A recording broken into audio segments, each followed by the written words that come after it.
Dans cette vidéo, je vais t'apprendre si tu es étudiant et salarié, comment tu peux mettre en place une technique de gestion du temps qui va te permettre de pouvoir allier job étudiant et salariat sans impacter tes résultats scolaires.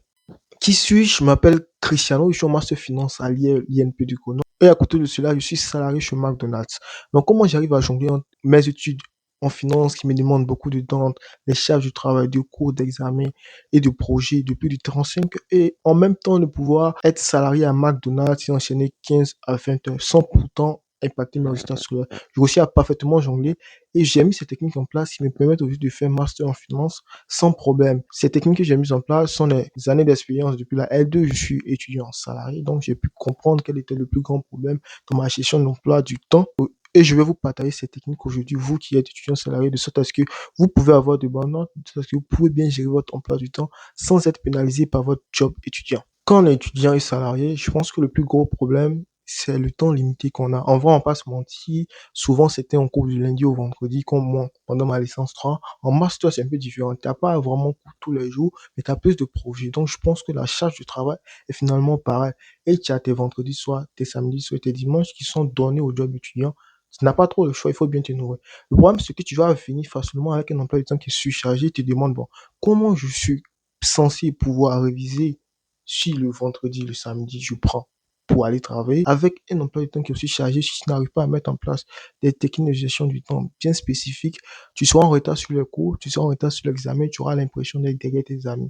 Un sentiment qui est vraiment très, très néfaste. Donc, il faut vraiment réussir à pouvoir dégager des horaires bien précis dans ton emploi du temps. Même si tu as l'impression que l'emploi du temps que tu as, du lundi au dimanche, est super rempli par les cours et par les jobs étudiants, je peux t'assurer que tu peux trouver du temps parmi ce temps emploi du temps chargé, pouvoir réviser de façon plus efficace.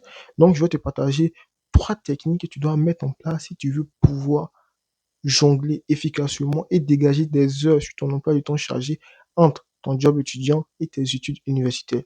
La première technique que tu peux mettre en place, c'est ce qu'il appelle négociation de contrat. Bon, je m'explique, il faut négocier son contrat. Quand tu viens de commencer, je pense que d'abord, avant de rentrer dans l'entreprise, tu as donné certaines disponibilités. Tu as dit que tu étais disponible du lundi au dimanche.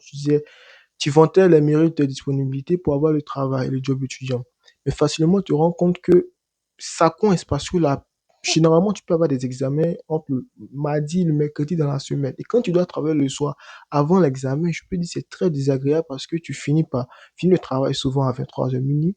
Tu es obligé de rentrer le soir à 3 heures, 4 heures, te réveiller et réviser avant l'examen du matin. Et le problème, c'est que ça pénalise tes résultats scolaires, ça pénalise ta performance. Donc, moi, ce que je priorise, ce que j'ai fait là maintenant, ce que je faisais souvent, c'est que quand je signais mon contrat, peut-être un mois, 2 mois après, je dis, bon, finalement, je suis étudiant salarié, est-ce que vous pouvez basculer mon contrat dans la semaine à uniquement travailler le vendredi, le samedi et le dimanche?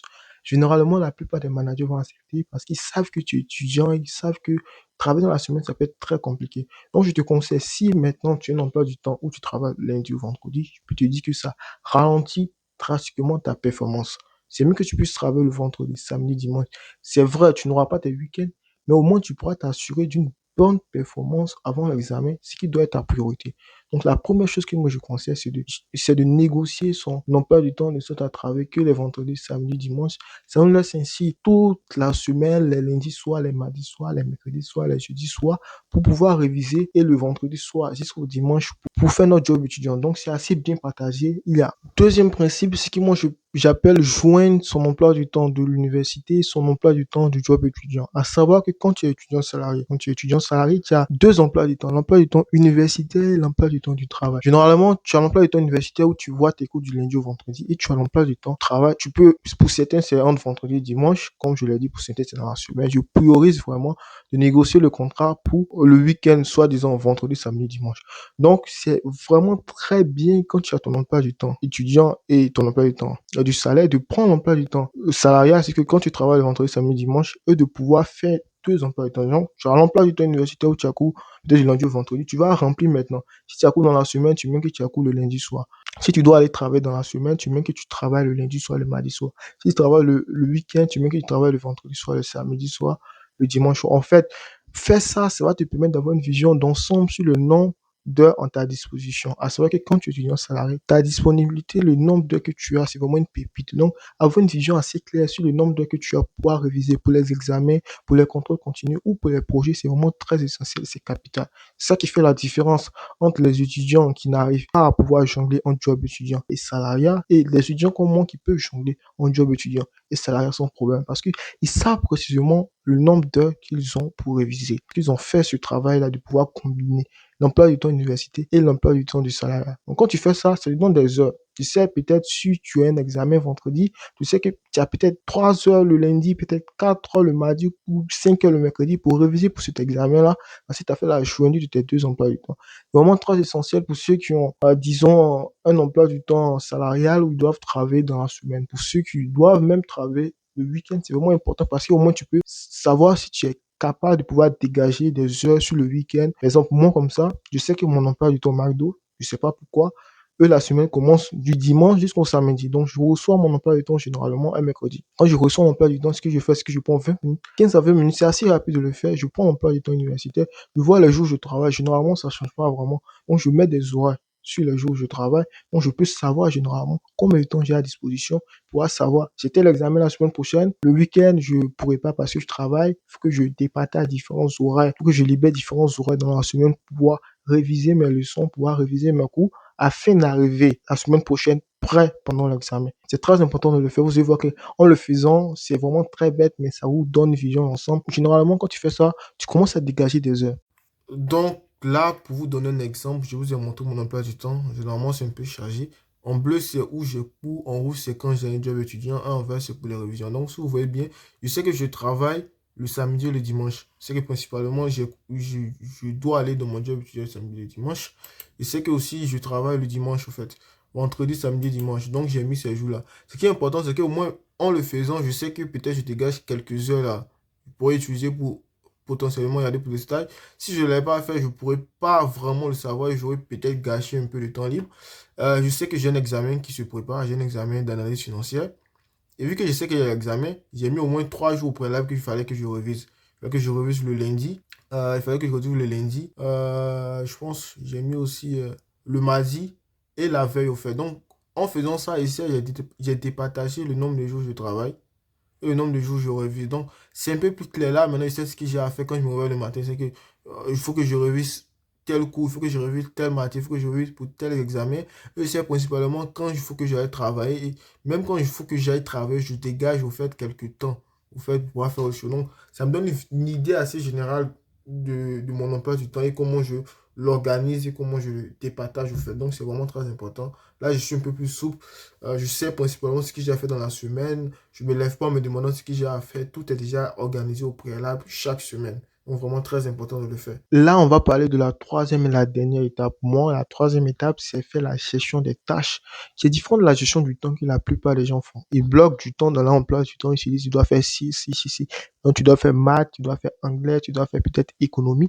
Mais la gestion des tâches, c'est différent. On va plus prioriser les tâches par importance, pas par tâches les plus urgentes. Explication assez très courte. Disons que peut-être demain, on est lundi soir, tu as le lendemain, tu as peut-être un T2 de maths ou de physique. Tu vas dire peut-être j'ai fait le T2 de maths ou de physique.